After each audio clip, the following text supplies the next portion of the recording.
Bob, can you articulate the difference in the starting points this year compared to last year?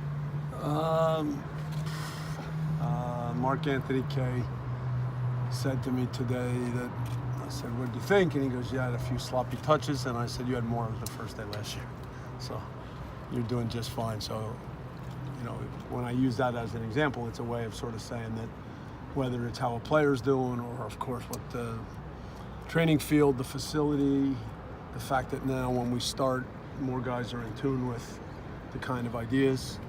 We threw a lot at all the new faces today, so their heads are spinning a little bit.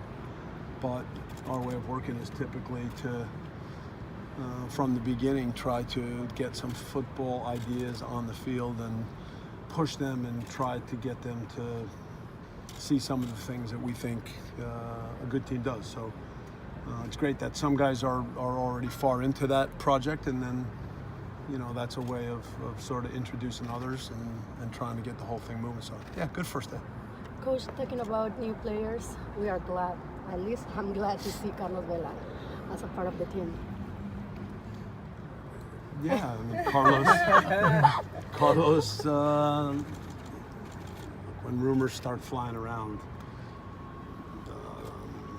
you have to try to figure out what they mean, but Carlos has been so excited about everything that happened in the first year.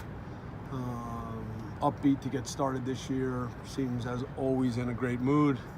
So there was no doubt that we saw, the normal, happy, talented Carlos today. So that part's great for all of us. What was your reaction about the rumor, and did you speak to Carlos afterwards? No, it was during the period. I didn't speak to him until yesterday. I've been around, and there were all these different rumors coming out of Barcelona, and when that happens, you just let everything sort of settle. It's fantastic that for LAFC and for Carlos that he gets connected with a team like Barcelona, and of course Valverde from his time at Athletic Bilbao, the big rivals for Sociedad, so he knows him well. They put out some things about how they were looking for experience forward, somebody who had experience in Spain, but I read new names every day. So can it be a distraction? And how do you deal with it if it is a distraction? at the moment, it's not a distraction. Okay. Have there been times when things were distractions? Yeah, and then you speak to the player, try to make sure that everybody understands the team part of it. Look, it's whether or not the things that come out are as big and credible as a Barcelona rumor for Carlos, or whether there's little things that maybe all of you don't pick up on. You still deal with it the same way. You try to get a feel from the player, what's going on. John, of course, speaks to the agent, and then we find the right way to make sure that it's not an issue for anybody else. So no distraction. So it was only today, a rumor, no. It was only a rumor, or? Well, at the moment, it's only a rumor. Listen, I'm not in position to say how that works. I mean, look, my experience in the transfer window is this.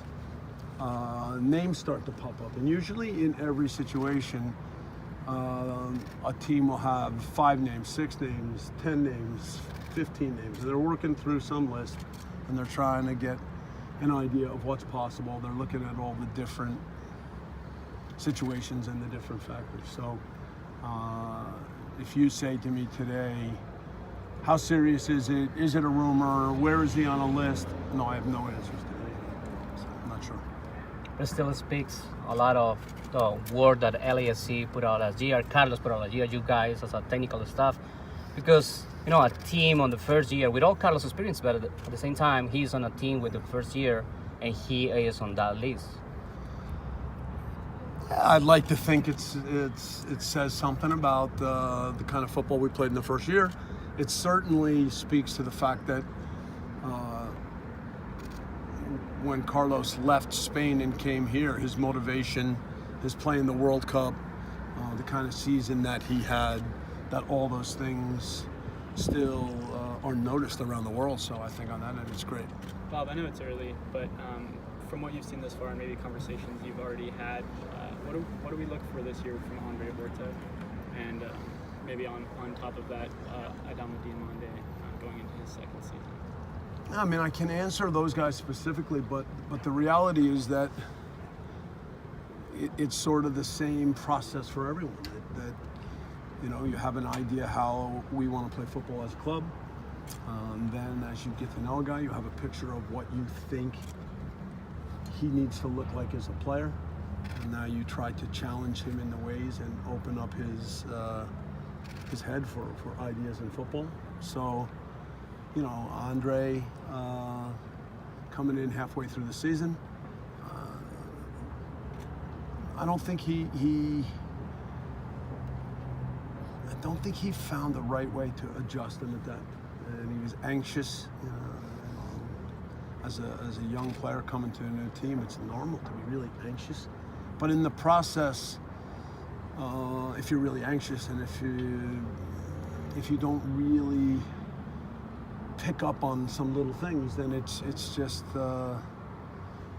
the ideas that are out there and the little details. Not enough of them improve from day to day, and then look at that moment in any team, there's competition, and so when other guys are playing well and are sharp, Andre has to show that, look, I can do more. So at the end of the year, there's a couple of conversations, and said, look, from my end, we never got it going. Maybe that was my fault. Okay, but you've got to think about it, and together, when we start up again, you know, we're going to continue. And so, yeah, I mean, I still think that he's a talented young midfielder, and now we've got to continue to try to help him move forward. Dio got here, also not in top shape, managed in the early stretches to score a bunch of goals, had some injuries. He would tell you that going from one season to the next took a toll mentally and physically. So, okay, fair enough. Now he's had the little break, and my relationship with Dio it's an easy one. He's not a guy that needs a lot of words.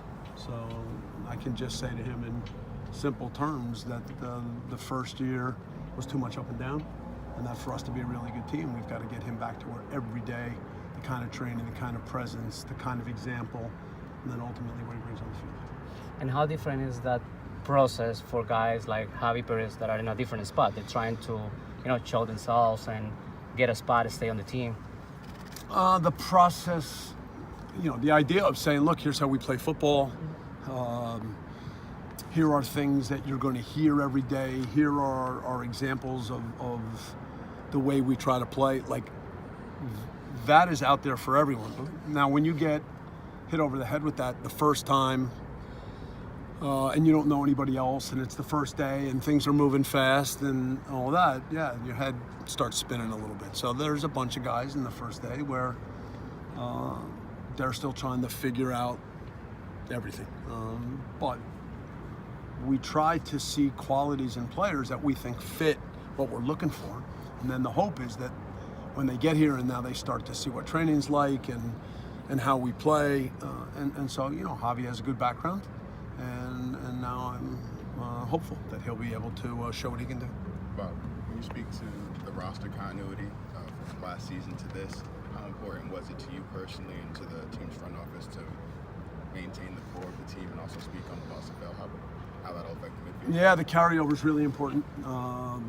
You know, from the beginning last year, we were very clear that, look, we have a vision for our club, for the way we play, for our philosophy, for how it connects with the academy, all of this, the kind of culture, the kind of mentality, identity. I mean, you know all the words. And we were very clear that it's not going to be like if a couple games don't go the right way that all of a sudden we're going to say, okay, scrap that plan, here's a new one. We're going to continue to work in a way where in the long run, this is what we want to be. So enough guys could see the positives from last year. You know, when we started today, I think we all agreed that, look, it was a good start, okay, but there's way more to go. And so the continuation on that end is so important, so that you can build from one year to the next and try to take the work that was done, the experiences, the ups, the downs, the disappointments, and turn them into more. Benny gave us an excellent year last year. He helped get us going. Obviously, he's a favorite of mine. I've known him for a long time. We've shared a lot of big moments together in football. And at the end of the season, we talked, and I've been through this many times where, you know, he's not at. I said to him, "Is it fair if I say that? Look, you're moving towards the back end of your career. Right? Do you take that okay?" And he said, "Yeah." I said, "So look, my experience is this: at the back end of your career, you've got to figure out what your priorities are. Okay, and again, there's guys that I've coached that at the end of their career was I have X number of years left and I need to get security for my family. You know, obviously that came up a little bit with Lamont last year. Okay, there's other guys that at the end of their career say, no, I want to live here. So I said, you know, give that some thought, and then obviously let's see how it plays out. We were disappointed that in the end it didn't work, but I also told him, and we all told him, how much we appreciated the way he met every challenge last year and what he brought on the field, inside. You know, he's a funny guy, he's a bright guy, and now I hope that this is something that's good for him and his family. I think that's very important. And his loss just on the field. Now the midfield starting for about Tuesta, Horta win, and Mark Anthony Kay when he's 100%. What are your thoughts on that?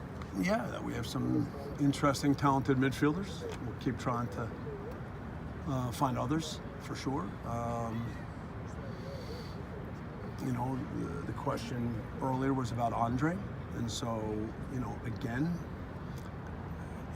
it's not the Benny one is not.